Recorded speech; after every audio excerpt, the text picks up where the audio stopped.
So guys, thanks even more than me came about the Python, and today's Python video I'm telling about the in the Python and what are the sum of two numbers. Means that in today's video of Python I'm telling you about the solving the simple mathematical problems in Python. So yeah, I'm telling you about it. So see the video start, do it, and please like this video, share your friend, and subscribe to my channel, and do not forget to all the notification bell also.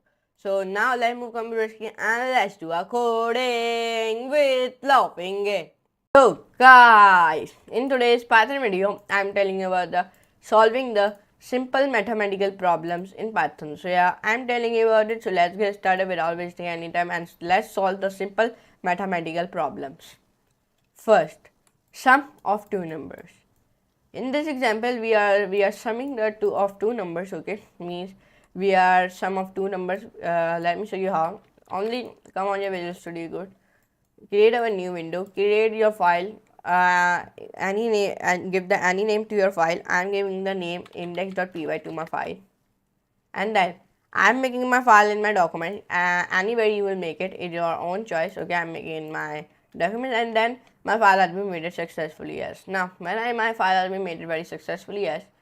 So now let's write a code. So let me paste the code. What here we can do here, first of all, we make up two variables. First variable name is num1 and second variable name is num2.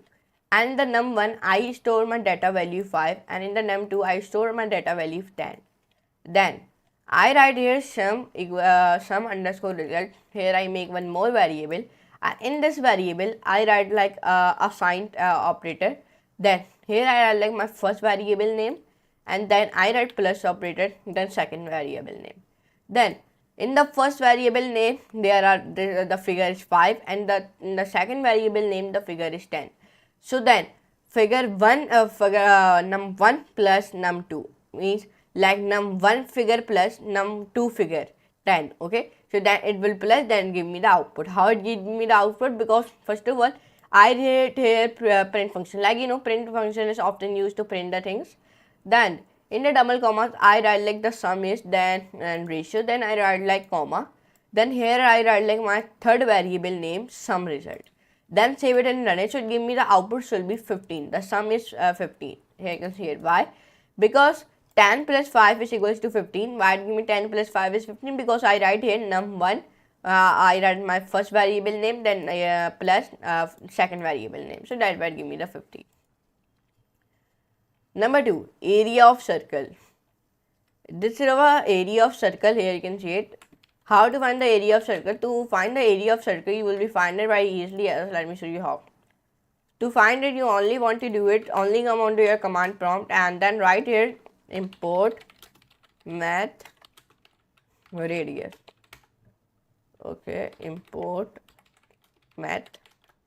Okay, it is giving me error because I do not make it in another line. That's why. So now it not give me the error. Here first of all I write my module math and then I write like radius variable, and in the radius variable I write like 7, and then I make one more variable about the area. In this area variable I write like math.py multiply by radius multiply by 2.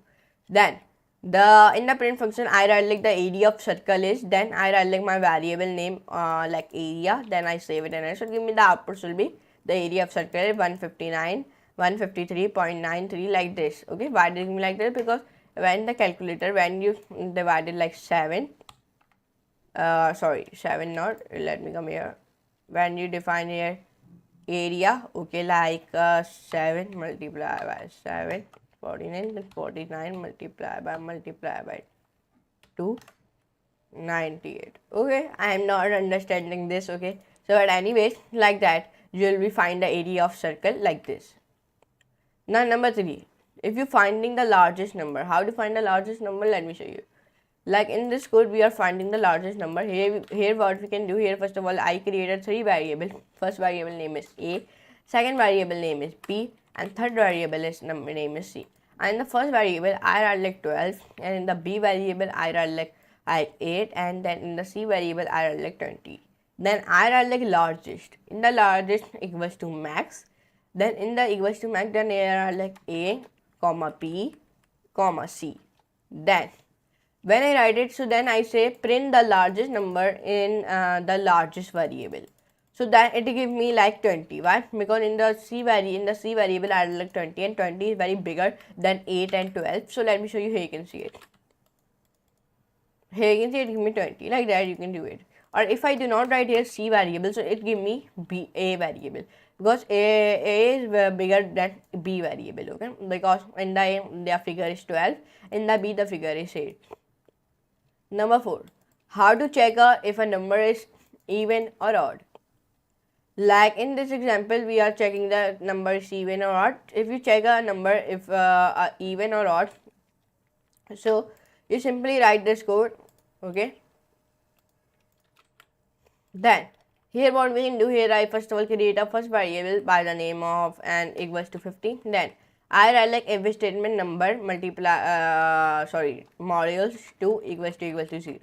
Then I say print, then I write like my number variable, then I write like is even, then I write like else statement, then I write like print, then I write like number number variable, then I write like is odd. Then I save it and it should give me 15 is odd. Okay, like that, because 15 is odd number. If I write here 1, so give me the 1 is odd. Like if I write here 2, so give me 2 is even. Okay, if I write 4, so 4 is also the even. Or if I write 6, so 6 is also the even. Or if I write 8, 8 is also the even. Or if I write 5, so 5 is an odd number. Okay, like that. Now number 5, simplest interest calculation. If you simple interest calculation means, let me write this code, copy and paste it.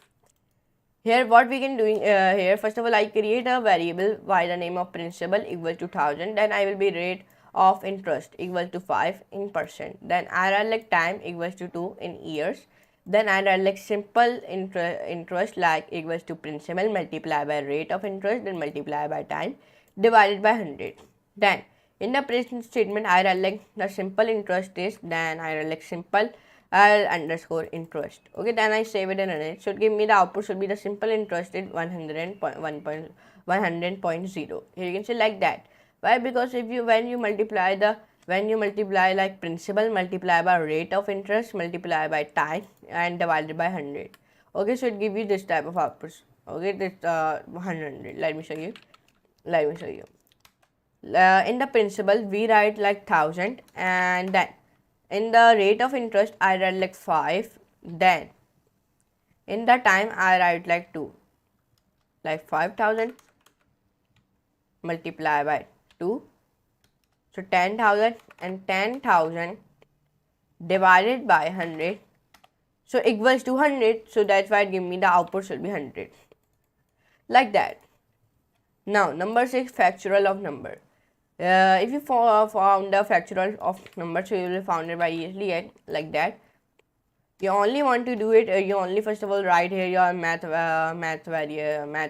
module. Then here you write like in the number function you write your figure 5. Then you write like factorial math.factorial number. Then in the print statement you write the factorial of, then you write here number variable is, and then you write here your factorial variable. Save it and run it. Should give you the factorial of 5 is 120. Okay, like that it is giving you. So like that you can also find the factorial of a number. Number 7, sum of first n natural numbers. Okay, you will also find it like this. Okay, you only want to copy it and only want to paste it. And then here we write in the n variable I write like equals to tan figure. Then in the sum multiply sum underscore natural I write like equals to n multiply by, and the rounded brackets are n plus 1, then divided by 2. Then we print the sum of first, then I write like in the curly brackets and the natural number is, then I write like sum natural output. Let me show you. Save it and it should give me output should be it is giving me 55. Why? Because let me show you, when n multiply means 10. Okay, let me show you. 10 plus 1 equals to 11, and 11 divided by 2 equals to 55. Okay, so that's why here 55, like that. So let me know if you want to more examples or deeper explanation for any of these. So tell me in the comment section below. But in today's video of Python, I told you about how to solving the simple mathematical problems in Python. So I hope you can enjoy this class. If you enjoy, so please like this video, share and subscribe to my channel. And don't forget to all the notification bell also never miss or any future related videos about the Python. So now I'm meeting next lesson, next video. Amazing, I like that type of very amazing type of videos. So now for today, goodbye.